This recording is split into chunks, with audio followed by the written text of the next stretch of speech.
Hi guys, welcome to another video. In this video, I kinda actually want to do a bad review on Burnout Legends for the Nintendo DS and sorry, and why you should never get it and why it sucks. What I read information on this was of course released somewhere around I think like the same time around Burnout Legends for the PlayStation Portable. That is a good version by the way. But also the DS version is more of a lower end version N64 version. Now, of course, now as usual, as you can see, this is actually me just playing this game on an emulator because I don't use real hardware, so it's actually just me playing this on an emulator on Android. Now, also, this game was never made by Criterion Games, but another one, and also this game was, of course, published by EA Games. Now first, I'm also gonna now go into the controls, then I'm gonna go into the physics. So let's first do the controls. The controls for this game are simple: A to accelerate, B to brake, X to use your boost, and probably I think also Y.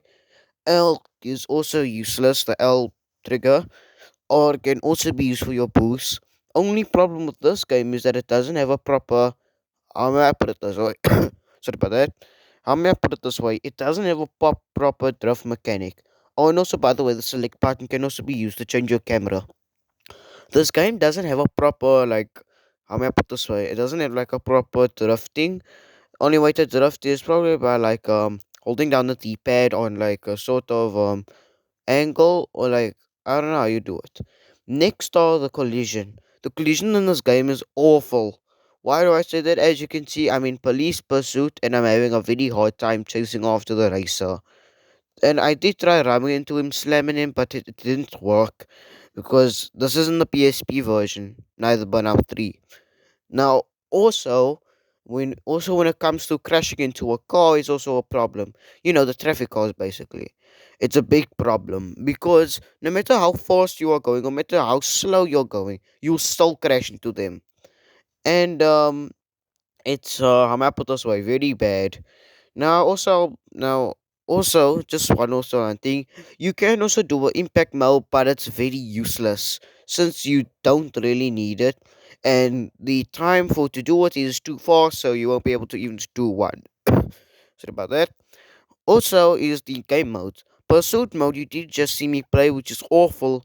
Road Rage was maybe a little bit easier, I don't know, but maybe hard at the same time. Now road rage is, just like you normally take down, beat them all up if you played asphalt before. As you can see, I the only way to take down a racer is by tailgating them or like basically using your boost and ramming them from behind. So there would be no proper way in order to actually, try slamming them into a wall. And like I said, the car physics are very unfair in this game. It's ultimately due to no, I did actually this, but again, it's very unfair if you're going to be crashing into a traffic car because no matter how slow you're going, you'll still crash, which is very unfair. Even and yeah. The next thing I want to do is also the graphics. The graphics on this game look awful. Okay, yes, it is technically a Nintendo DS game, but couldn't they have just added a little bit more effort? Even Need for Speed Pro Street had better effort. Even Need for Speed Underground or the Carbon, yeah, Need for Speed Carbon had better effort than this. The car models themselves look more like bricks on wheels, or maybe they almost look like, how may I put this way? They look like models that were ripped from a terrible Roblox game, if you know what I mean. But this game really is bad. Now, drifting is of course useless. You don't really need drift, and also don't you can't like I did say, trying to do a drift wouldn't be a good idea. Such as even if you're trying to hold down boost, it's not gonna work. Robbing your rivals aren't really cool because it's because that it's collision detection. The collision detection in this game again is quite poor, so there's no way. Also, there's healthy for you some reason. This was never in the PSP version of the game, but I guess they decided to add it. Also, I think this game, like by IGN or something, got like 30 out of 100, which is actually very good because this game sucks. Because there were like many people complaining about how bad this game was. And I don't know. Now, I would also probably compare this to the DS version of Need for Speed Most Wanted, which that game maybe did do a little bit of a better job. Like, I mean, that game actually kind of did show a little bit of collision detection, The car handling was maybe a little bit great there, but this is just an absolute piece of bow. It's because it's like you're driving a brick with wheels, except those wheels are made out of wood or Lego. I don't know.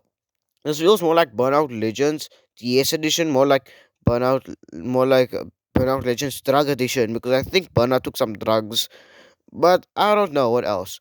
Now, also, would I recommend this game? Now here comes the last part. Would I recommend this game to anybody?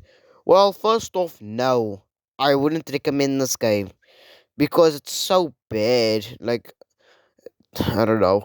But it's just so bad. I wouldn't recommend playing Burnout Legends for the DS. If you want to play Burnout Legends, go play the PlayStation Portable version. That's a much better version. Now remember, Burnout Legends is also a game that you can play on the go. Well, this isn't gonna go on the go. It's gonna stop and not go. Instead, just get the PSP version, and then you can have a much better experience. This version is absolutely terrible. Well, the marks speak for themselves. They were right. This game's bad. And I think that's about it for this video. I hope you guys like this video. And if you guys want me to do more bad reviews on games, just comment down below, or you don't actually have to. I'll just be doing reviews these next few weeks. So yeah, it was good seeing you guys, and bye bye.